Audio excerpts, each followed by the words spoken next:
theater is not a discipline that has to have precise answers all the time. Greetings all and welcome to Cochise Convos, a podcast dedicated to sharing your stories and information about Cochise College. This is episode 15 of Cochise Convos Quarantine Edition, where we will be listening to your stories as students and faculty and how you've managed to adjust during the COVID-19 pandemic.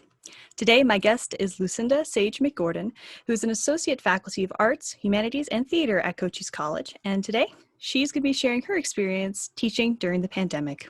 Lucinda, thank you so much for joining me today. Thank you, Summer. It's going to be fun, I think. We're so excited to have you, and we're honored to have you on the show. So in general, how was the quarantine period for you? And were you quarantined with anyone, or were you by yourself?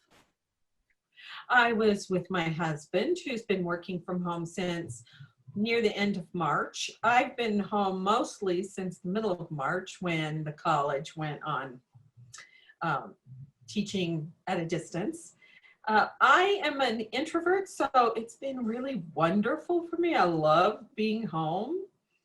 I have gone out occasionally to pick up groceries or get my medicine, but now that the college semester has begun, and we're supposed to teach from the college, I've been there a couple of times, although the particulates in the air from the fires have made me really have a lot of problems. So I have a lozenge in my mouth trying not to cough. But other than that, mostly I'm just home and I enjoy it. That's great. So as an associate faculty in the arts and theater, can you walk us through the parameters of your position and how your position was impacted by the pandemic? Well, since I only teach 1 or 2 classes a semester, I don't have an office on campus. So if you mean by parameters, I'm usually preparing everything on my home computer at home. And then I have to go and make copies and so on and so forth at the college and then hand them out to the students. Or I'm preparing Moodle, all the Moodle things at home. But let's see, parameters. So, I have people I have to answer to. And I have to follow all of, like any teacher, I have to follow all of the course procedures and the outcomes and all of that kind of thing. So, and it was really interesting since the students had the first half of the semester where they were having face-to-face classes and they got to know each other a little bit. It really was interesting to watch them when it came time to do their duo scenes, how they actually made it like they were in the same room together. The chemistry of some of those students when they were on Zoom was so interesting. So yeah, they were in the middle of practicing their monologues when we had to go to using Zoom. So that was kind of a good introduction to how to perform their things on Zoom. And then the last thing that they did was the duo scenes. And they turned out really well, I thought. That's fantastic, especially to be able to maintain that level of interaction and chemistry, as you mentioned, especially when you're not in the same room and there's a little bit of that delay going over the internet. So that's fantastic, though, that you're able to still continue. Mm-hmm. So you mentioned in your bio that not only did you start a podcast during the pandemic, but you also are working on an audiobook. And could you share a little bit about what those 2 projects are about? Oh, the audiobook I started in 2019. I wrote the novel I published in 2017. It's called The Space Between Time. And right before, it starts right before the Civil War, shortly before the Civil War. And the woman in the present, the woman in the past is the great grandmother of the woman in the present. So the woman in the present has this life-shattering week where her mother dies, her fiance breaks off their engagement and she loses her job. And she finds, when she goes home to her mother's house to clean it up, she finds these journals that are by her 3 times great grandmother. So they kind of intertwine, the stories intertwine. And so but I have to go back and re-record all of the 14 episodes or chapters that I recorded, because I learned so much from the podcast about settings in GarageBand and how to make it sound better. And my husband helped me get a program where it levels the sound.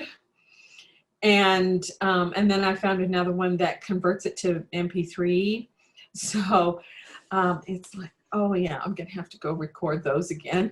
So I'm trying to upload as many of my podcasts as I can and get them scheduled so that I have just a lot of time to record, because it takes a lot of time to, do the different voices and all of that. So yeah, and then to the podcast, I started a podcast called Story Power, and as I was telling you before we started the recording, the only podcast that I listen to every single week is What Should I Read Next with Anne Vogel. And it's completely about books. It's all about books. She's a fantastic host. She has a guest and they talk about the 3 books that the person loves, 1 they don't. And then Anne Vogel is sort of like a book whisperer, and she suggests books that person can read next. So of course, anybody listening to the podcast has this whole long list of books that they talk about and that you might want to, go find for yourself, which I have upon occasion. But as I was listening to it over the year or year and a half, I thought, but that book was made into a movie, and I would like to talk about both of those. I would like to talk about the movie and the book. And so finally, during the pandemic, I had time to learn how to do my own podcast. And it's called Story Power for that reason, because it's about all different kinds of stories. I have 11 episodes in the can and about 10, I have 4 people that are not from the college. Everybody else is from the college. That's wonderful. I love how it's all about sharing different stories. And I think that is so wonderful to be able to hear the thought process behind that. So thank you for sharing that with us. That's fantastic. And we will have a link to Lucinda's podcast down below in the description for you guys who are watching and listening along. So for my next question, we're going to shift gears a little bit, and you can take this down any route, whether it's professionally, personally, academically. What have been some of the main challenges for you during the pandemic? Well, I think a lot of people have done what I've done, and sometimes I just go, oh my goodness, when is this going to get over? When are we going to be done with this? But there are, I try to find ways to make myself find hope. So I'm trolling YouTube for hopeful videos, or looking for hopeful stories in the news, or just finding hopeful books to read or movies to watch, and having hopeful conversations with my sister or Barry, my husband, and that kind of thing. So, or family members. I mean, Barry talks with his parents once a week on Sunday afternoons. So yeah, staying connected with them, that's another thing. And I also call my mom, who lives with my sister, Celeste. I call her and talk to her periodically. She's 88. So just making sure that we stay connected. So yeah, basically and friends, stay connected with friends.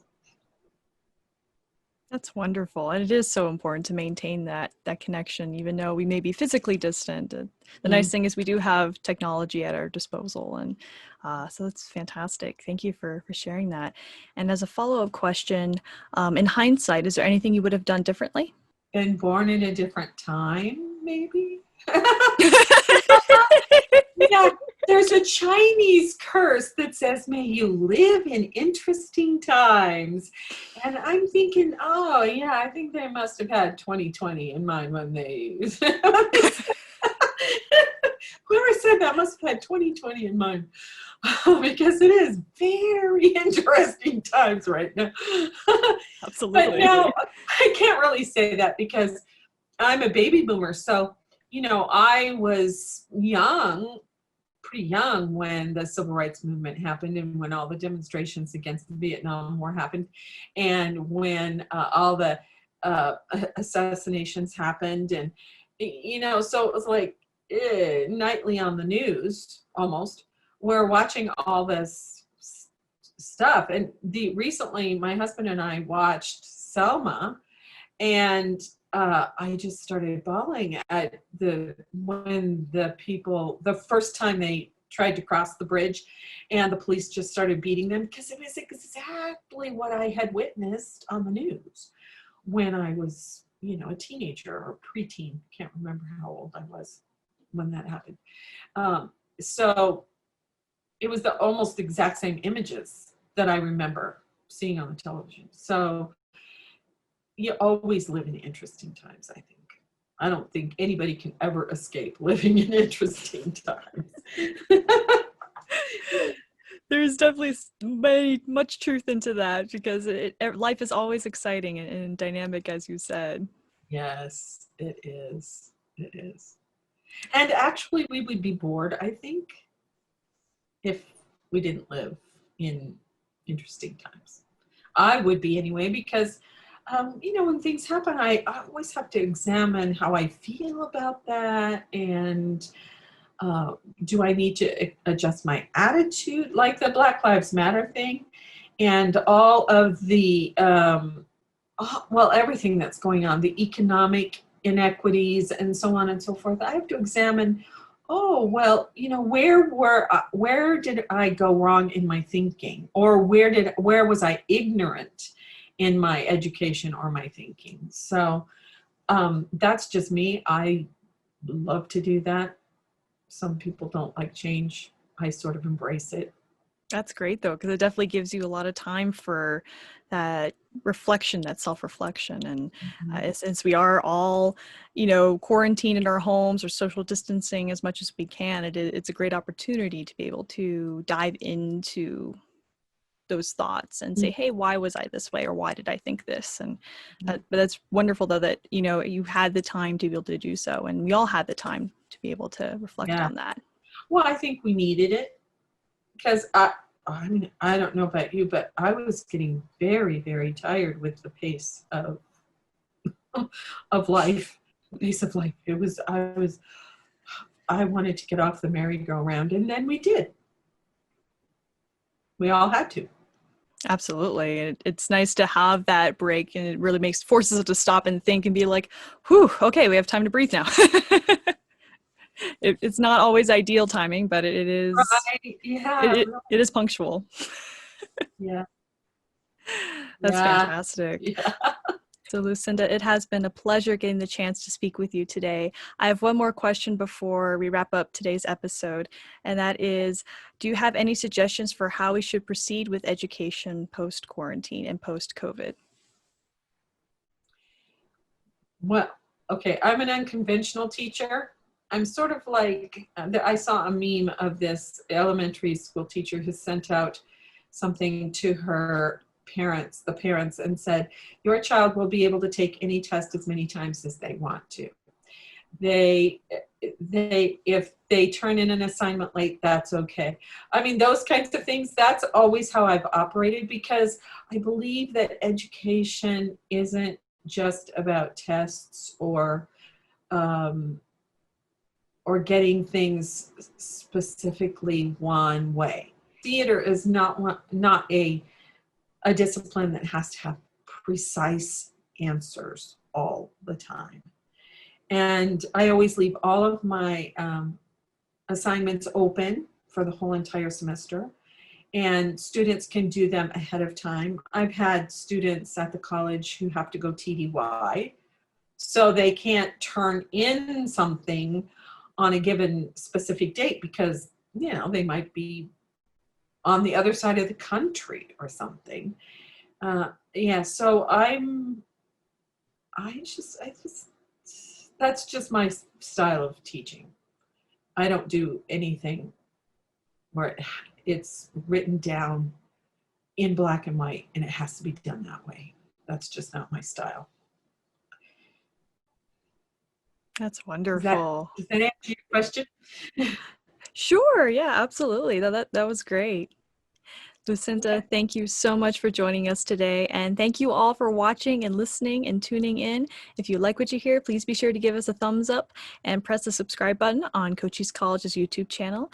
And thank you all again so much for all the love and support. And make sure you hit the little bell icon for post notifications so you get a notification every time that we post. Thank you again, Lucinda, and have a great day, everyone. Thank you. Bye.